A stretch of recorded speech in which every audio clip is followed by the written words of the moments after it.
Hey everyone, I'm Kay Sagan, and for this Superman analog, I want to do one that's close to my heart. Special thanks to my friend Sean Michael Whipke for this suggestion, because today I'm going to talk about the hilarious send-up of superheroics, the Tick. Now some of you might say, but the Tick doesn't have flight or other Superman-style powers. However, his powers are almost identical to those of the original appearance of Superman, and as a critique of superheroes, he certainly fits that bill. Plus, he is used in direct contrast, almost from the beginning, to Superman. In both the comics and the cartoon, one of the first other heroes he meets is a straight-up Superman homage named Clark Oppenheimer, the Caped Wonder. And by first, I mean after he escapes from an insane asylum.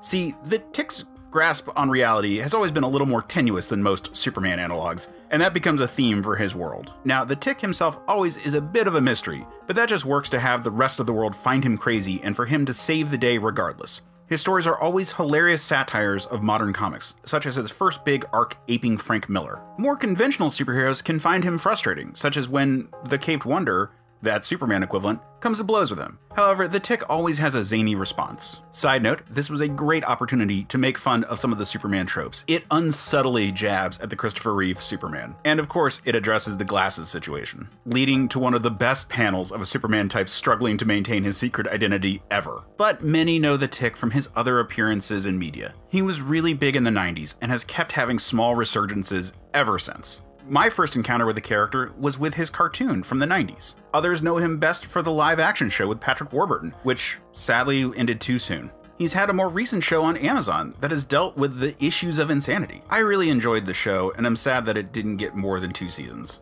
I would highly recommend people pick up any collection of the comics if they only know the character from the various TV shows. I'm partial to the first collection, but that's probably because I owned it when I was a kid and read it a million times. However, the series is timeless and funny, with great heart, and totally worth checking out. As far as design goes, he's wonderfully simple. A straightforward, no-nonsense bodysuit with then a weird mask and antennae. The lack of superfluous details draws attention to the strangeness of the typical superhero uniform that we often take for granted. And really, how could you not love an imbecile with a heart of gold and bulletproof skin? Other superhero parodies may come and go, but the Tick has been appearing for 3 decades. Clearly, he struck the right chord with me and many other fans. And lastly, before I go, how could I not mention some of the wonderful aspects of the character? His sidekick Arthur is intentionally designed to be some schlubby guy going through a midlife crisis, wearing a costume that everyone assumes is just a rabbit, even though it is a working moth suit that allows him to fly. The Tick's nonsensical catchphrase is spoon.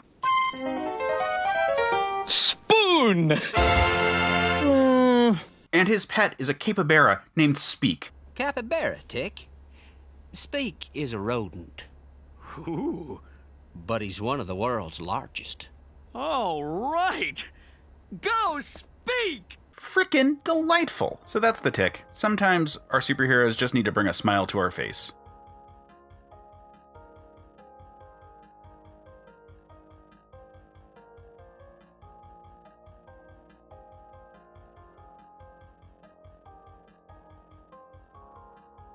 This video series started off as an ongoing series of Twitter threads cataloging the various Superman analogs that came to my brain space meat thing.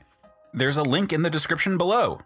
Also, I have a podcast about Superman stuff. It's called Men of Steel. Check it out. You can find it at certainpov.com. Also at certainpov.com, you can find tons of other great shows, some of which I host, many of which I don't, but they're all great. Check them out.